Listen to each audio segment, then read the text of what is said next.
People call me Mahatma but the real Mahatma is you. Gandhi ഇങ്ങനെ അഭിപ്രായപ്പെട്ടത് ആരെക്കുറിച്ചാണ്? ശ്രീ ചിത്തിര തിരുനാൾ. മഹാത്മാഗാന്ധി ഉദ്ഘാടനം ചെയ്ത ഒരേ ഒരു ബാങ്ക് ഏത്? Union Bank of India.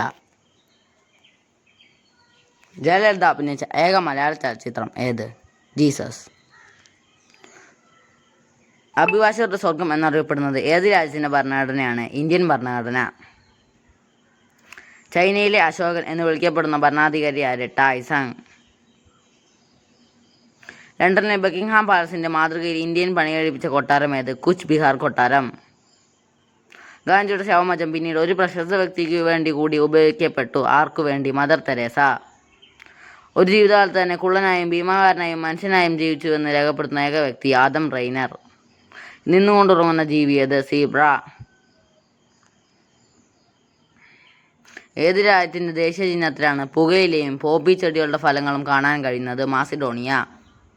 P N പണിക്കരുടെ ജന്മദിനമായ ജൂൺ 19 വായനാ ദിനമാണല്ലോ. എന്നാൽ ജന്മദിനമായ മാർച്ച് 1 ഏത് ദിനമായാണ് കേരളം ആചരിക്കുന്നത്? സാമൂഹിക പ്രവർത്തക ദിനം.